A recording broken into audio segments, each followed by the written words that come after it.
Students good morning. तो चलो करते हैं। आज अपन दो पोइम अपनी समाप्त हो चुकी थी। दोनों पोइमों के थोड़ी सी जानकारी आपको दे देता हूँ। पहली पोइम हमने पढ़ाया था नोबल नेचर, जिसमें लिली और ओक के बारे में पूरी जानकारी आप लोगों ने पढ़ी ढंग से। लिली के बारे में अच्छा क्वेश्चन, जब पिछले 4 साल के अगर हम क्वेश्चनों को उठाकर देखें बोर्ड के, तो हमेशा एक बार वो लिली के बारे में पूछता है तो कभी ओक के बारे में पूछता है कि लिली की कोई विशेषता बताओ। तो हम कह सकते हैं there are many qualities of lily. Lily lives only one day, it lives meaningful life और it impresses with its beauty and smell. वो अपनी स्मेल और अपनी ब्यूटी को लेकर इम्प्रेस करती है। मात्र एक दिन वो जिंदी रहती है। लिली का पेड़ फ्लोर प्लांट है, इसलिए ज़िंदा रहता है। और एक चीज़ अपन ने कहा था कि एक दिन रहता है, उसी दिन इसको फ्लोर प्लांट भी कहा, लाइट ऑफ या लाइट फ्लोर कहते हैं, फ्लोर ऑफ लाइट भी इसको कहा जाता है। दूसरी पोइम हमने पढ़ी थी नोबल नेचर के बाद में ए बॉयज सॉन्ग, जिसमें कवि W. गिब्सन ने एक संदेश दिया था पोइम के माध्यम से कि हमें पक्षियों को नहीं मारना चाहिए। उसने कहा किस किस को मैं पिंजरे में बंद करूं, क्योंकि all the birds belong to me, सारे पक्षी मेरे हैं। आज हम तीसरी पोइम चालू कर रहे हैं और ये जो पोइम है ये बहुत अच्छी आपको लगेगी अगर इसको आप ढंग से समझेंगे, क्योंकि ये जो पोइम है ये राजस्थान के मूल निवासी राजन अग्रवाल इसके जो लिखने वाले हैं। पहले मैं नाम बताता हूँ। पोइम नंबर 3, इसका नाम है the hope. The hope, Asha. The hope, the hope इस थर्ड पोइम का नाम है। बहुत अच्छी आशा, आशा जिसका नाम ही आशा हो। इसमें हम बताएंगे कि आशा सफलता की कुंजी है। आशावान व्यक्ति जिसके जीवन में आशा रहती है, जो पॉजिटिव रहता है। आशावान व्यक्ति हमेशा पॉजिटिव रहता है, आशावान कुछ कर गुजरने की आशा रखता है, और निराशा हमेशा जीवन को नीचे डालने का काम करती है। इसके लिखने वाले राजन अग्रवाल, राजन अग्रवाल। तीसरी पोएम दी होप, इसके पोइट का नाम है राजन अग्रवाल। राजन अग्रवाल मूल रूप से खेतड़ी या झुंझुनू जिला कह दीजिए आप, झुंझुनू राजस्थान के निवासी हैं। तो डबल मॉरल ड्यूटी आप लोगों की बनती है कि ये एक ऐसी पोइम है जिसके लेखक, जिसके कवि राजस्थान के कई अच्छी कविताएं राजन अग्रवाल ने लिखी हैं, और उनमें से एक है होप, दी होप। देखिए, दी होप की मैं सामान्य जानकारी पहले देता हूं ताकि पूरी पोइम आपके दिमाग में ढंग से सेट करने की कोशिश मैं करता हूं। होप, ये पूरी सृष्टि जो रुकी हुई है, आप लोग जो मेरी क्लास ऑनलाइन ले रहे हैं, बाज़ार में जाते हैं, किसान हल जोतता है, टीचर पढ़ाता है, इंजीनियर अपना काम करता है, सुबह से शाम तक हम जो भी एक्टिविटी करते हैं केवल आशा के कारण करते हैं। हमें आशा रहती है, किसान का आशा रहती है कि मेरा खेत एक दिन फसलों से लहराएगा और मुझे मेरी आमदनी प्राप्त होगी जिनसे मैं मेरी आवश्यकताओं की पूर्ति करूंगा। विद्यार्थी को भी आशा रहती है कि मैं अच्छे नंबरों से प्राप्त होऊंगा, एक सुविकसित देश के अंदर मैं भी मेरा योगदान दूंगा, एक अच्छा नागरिक बन करके, चाहे वो टीचर के रूप में हूँ, चाहे मैं एक वैज्ञानिक, डॉक्टर, इंजीनियर। लेकिन हर आदमी आशा है, पूरी सृष्टि जो रुकी हुई वो आशा पर रुकी हुई। इस पोइम में ये बताने की कोशिश किया गया राजन अग्रवाल के द्वारा कि आप लोगों के जीवन में आशा होनी चाहिए, यानी हर आदमी आशावान होना चाहिए। निराशा जिसके मन में आ गई वो उदासी हो जाएगा। निराशा जिसके मन में आ गई वो आदमी नकारात्मक रहेगा। निराशा जिसके मन में आएगी वो कुछ कर गुजरने की उसमें कोई लालसा नहीं रहेगी, वो एक उत्साह उसके मन में ख़त्म हो जाएगा। तो आशावान होना चाहिए आदमी को। जीवन में हर चीज़ आशा पर रुकी हुई है। अगर हम लोग आशावान नहीं रहेंगे तो ना हम कुछ गोल होगा, ना हमारा कोई लक्ष्य होगा, ना हम कुछ काम करने में मन होगा, ना उत्साह होगा, ना जुनून होगा, ना हम ओजस्वी होंगे, ना हम तेजस्वी होंगे। ये सारी चीज़ें करने के लिए हमारे मन में होप होनी चाहिए, एक आशा होनी चाहिए। और आशा जब रहती है तो आदमी के मन में जुनून रहता है काम करने का। तो ये राजन अग्रवाल आशा नामक इस पोइम को किस रूप में अलग अलग ढंग से सेट करने की कोशिश की गई है। पहला जो स्टेंज आएगा उसमें राजन अग्रवाल ये बताने की कोशिश करते हैं कि लोग आशा को किस किस नाम से जानते हैं। तो मैं बोर्ड पर इस हिसाब से लिखूंगा कि आपके क्वेश्चन भी याद हो जाएं और राजन अग्रवाल जी कहना क्या चाहते हैं पोइम में वो भी आपकी याद हो जाए। पहला एक क्वेश्चन आएगा, different, what are the different names of hope. आशा के अलग अलग नाम बताइए, यानी आशा को किस किस नाम से जाना जाता है, ये किताब का क्वेश्चन है। और हमारा पहला जो स्टेंजा है उसमें राजन अग्रवाल यही कह रहे हैं कि आशा को किस किस नाम से जाना जाता है। तो मैं 3 चीज़ लिख रहा हूँ, 3 नाम। आप लोग इन तीनों नामों को ढंग से याद करने की कोशिश करें, क्योंकि आशा को, कुछ लोग आशा को होप का दूसरा नाम है एक्सपेक्टेशन। पहला नाम है एक्सपेक्टेशन। देखिए कुछ लोग, एक होता है एक्सपेक्ट, एक होता है एक्सेप्ट। ये एक्सेप्ट यानी स्वीकार करना, ये एक्सेप्ट है, इसका मतलब होता है के अलावा। ये एक्सपेक्ट है, एक्सपेक्ट, और एक्सपेक्ट के लगा हुआ है एक्सपेक्टेशन। तो कुछ लोग आशा को एक्सपेक्टेशन कहते हैं। हम भी जर्नली यूज कई बार करते हैं कि यार तेरे से मुझे क्या एक्सपेक्टेशन है। एक्सपेक्टेशन का मतलब होता है आशा, होप कह दीजिए। कुछ लोग इसको फ्यूचर रिवेलेंस, लेखक ने कहा है, राजन अग्रवाल ने, कवि ने, राजन अग्रवाल ने कहा है कि कुछ लोग इसको एक्सपेक्टेशन कहते हैं, कुछ लोग इसको फ्यूचर रिलेवेंस कहते हैं। भविष्य की प्रासंगिकता आप लोग तो केवल इसमें इंग्लिश में याद कीजिए। कुछ लोग एक्सपेक्टेशन कहते हैं, कुछ लोग इसको फ्यूचर रिलेवेंस कहते हैं, कुछ लोग इसको मेजर ऑफ बेनिफेक्शन, मेस्चर होता है वैसे शब्द, मेस्चर ऑफ बेनिफेक्शन,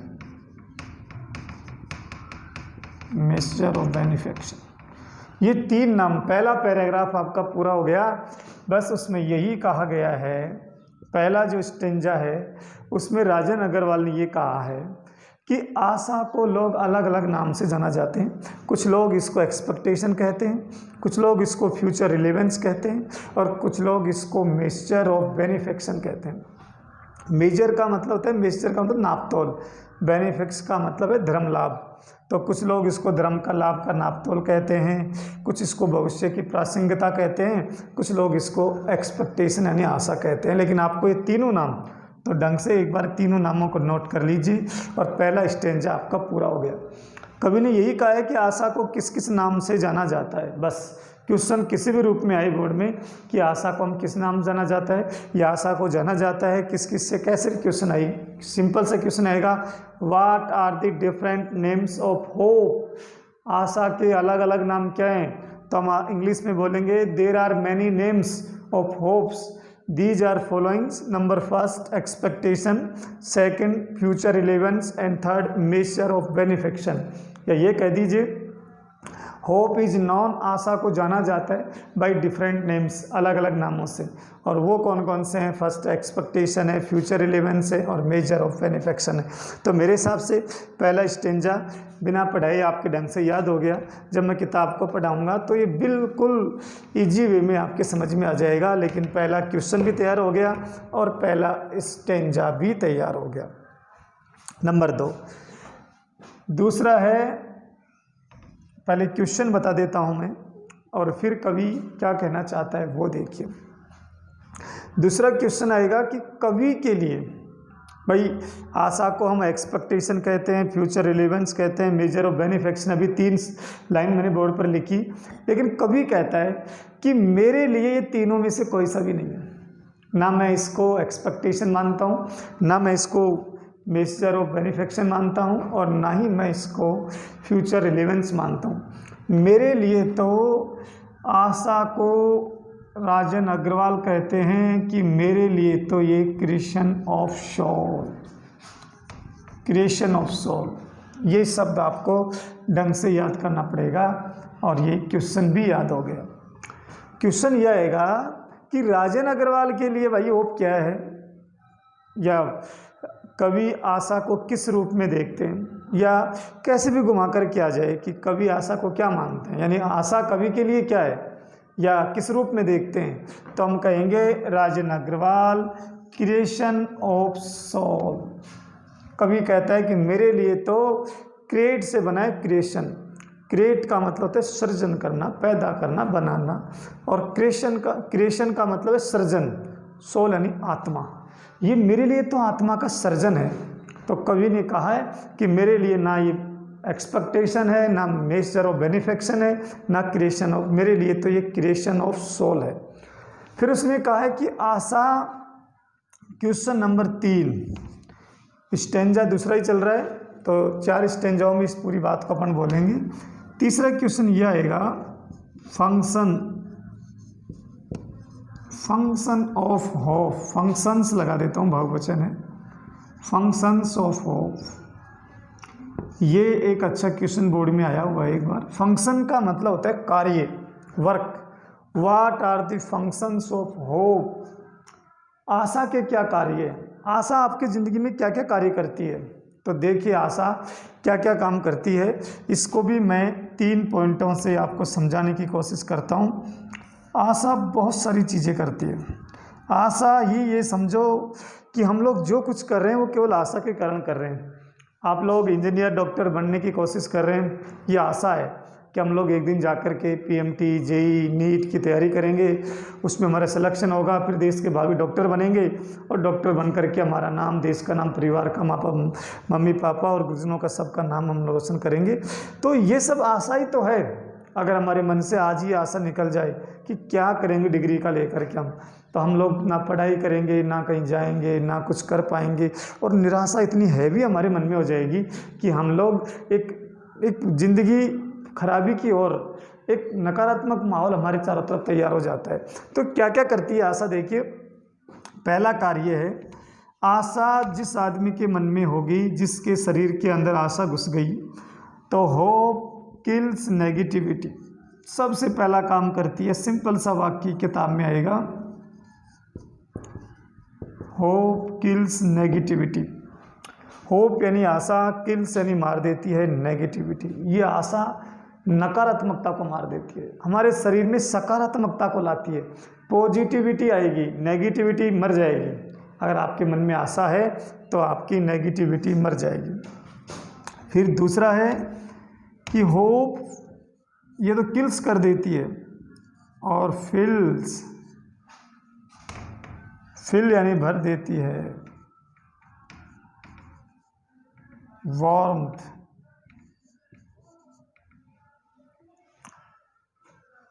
पहला है होप किल्स नेगेटिविटी, दूसरा है होप फिल्स वार्मथ। वार्मथ नहीं, गर्मी, ताजगी भर देती है हमारे अंदर, नकारात्मकता को आशा मार देती है, और एक नई ताजगी, इतना अच्छी ताजगी हमारे मन में एकदम तैयार हो जाता है उस काम को करने के लिए। तो आशा फिल्स भर देती है, वार्मथ। नंबर 3, बहुत सारे आशाओं के काम हैं। आशा हमें एंथुजियाज्म ला देती है, या मैं कहूँ आशावान व्यक्ति लीव्स, या इसको लीव्स की तरह कीप्स से बना देते हैं,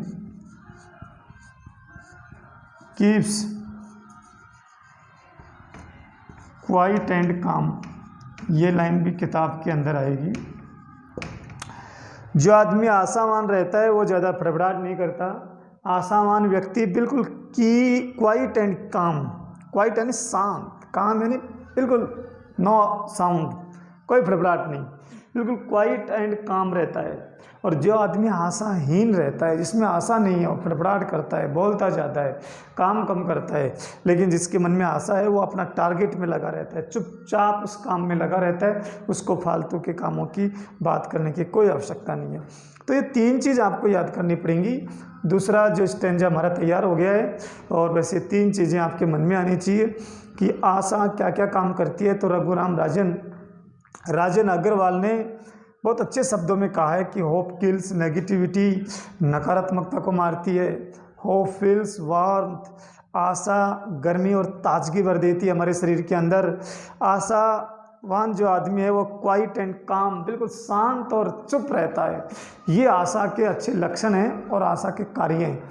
अगर आपको भी आशावान बनना है तो आप आशावान बनो, ऑटोमेटिक आपके मन में, आपके दिल और दिमाग के अंदर जो नेगेटिविटी है वो बाहर चली जाएगी। आशा है तो आप बिल्कुल ताज़ा रहेंगे, काम करने के लिए बिल्कुल तत्पर रहेंगे। और आशा है तो आप शांत रहेंगे, झगड़ा नहीं करेंगे, लड़ाई नहीं करेंगे, बिल्कुल चुप रहेंगे, क्योंकि आप में कुछ कर गुजरने की क्षमता है।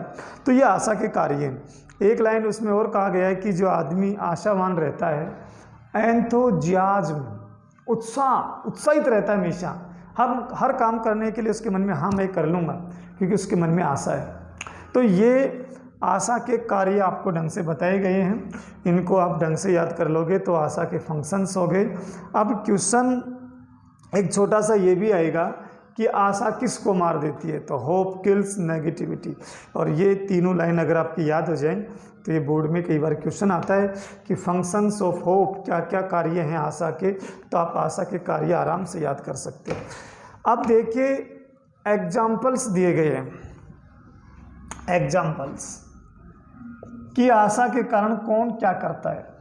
3 एग्जाम्पल्स इसमें दिए गए हैं।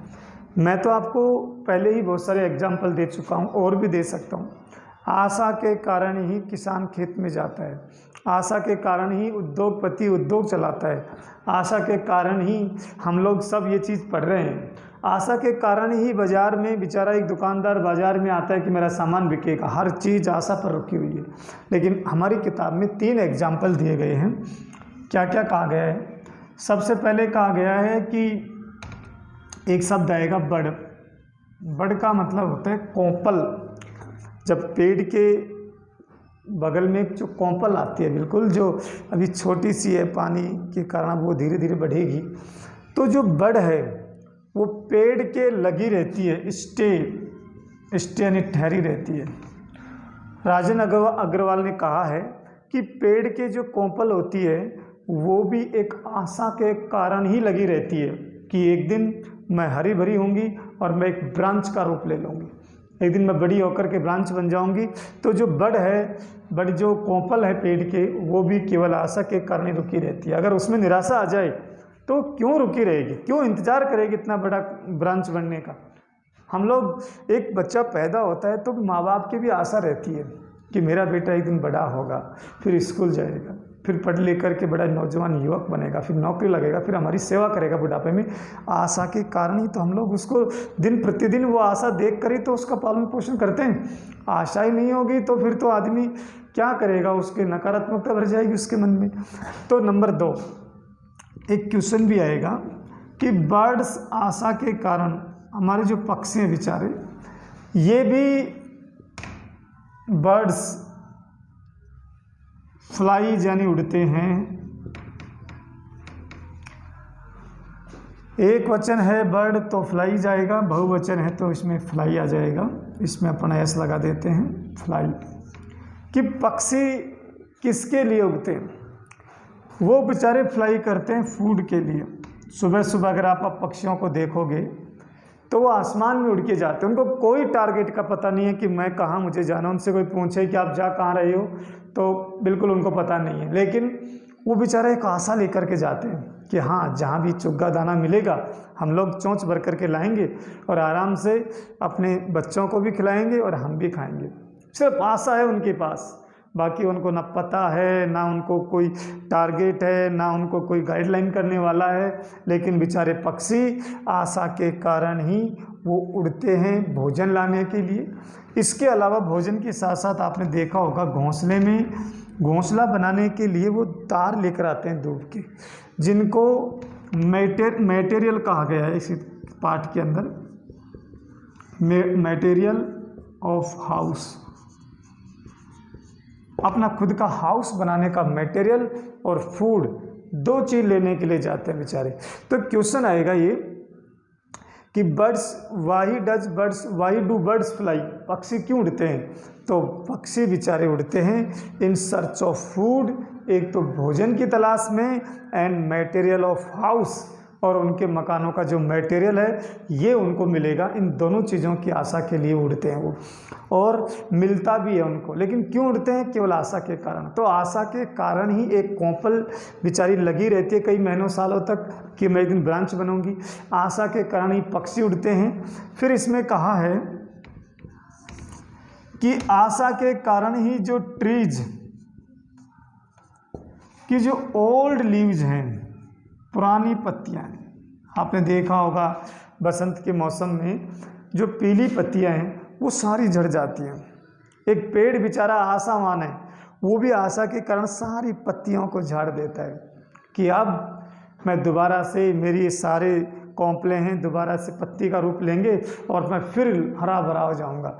तो आशा के कारण ही पक्षी बेचारे उड़ते हैं, आशा के कारण एक कौंपल लगी रहती है, और आशा के कारण ही पुरानी पत्तियों को छोड़ देता है एक पेड़। वो सोचता है कि सारी ये पत्तियां चली जाएंगी तो नया मैं हरा भरा हो जाऊंगा, मुझे कोई दिक्कत नहीं, क्योंकि वो भी आशावान है। तो हमें आशावान रहना चाहिए। आज हम आशावान हैं।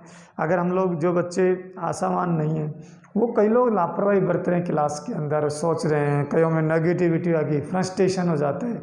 कई बच्चे तो बड़े टेंशन में हैं कि हम क्या होगा। लेकिन आपको भी आशा रखनी चाहिए। निश्चित रूप से आशा के कारण हम लोग पॉजिटिव हैं कि एक दिन ये कोरोना तेरी मरेगी ना नहीं, क्योंकि हम हैं हिंदुस्तानी। एक दिन ये कोरोना जाएगा और हम लोगों को दोबारा से क्लासें लगेंगी, फिर हमारा दोबारा से हम लोग वही हालचाल लेकर के उसी मनोभाव के साथ पढ़ेंगे और दोबारा से परीक्षाएं होंगी, और हमारा वही यूजुअल जो तरीका था, तौर तरीक़ों के साथ हम लोग जिएंगे। लेकिन ये सब कुछ किसके पीछे है? आशा के कारण है। तो आशा, ये पोइम ये कहना चाहती है कि आप सबको आशावान रहना चाहिए, निराशावान नहीं रहना चाहिए। अपने साथ के लोगों को, परिवार के लोगों को भी जब बहुत डिप्रेशन में हों तो हमें भी ये शिक्षा उनको देनी चाहिए कि आशा है तो सब कुछ है। आप आशावान रहिए, निराशावान मत रहिए।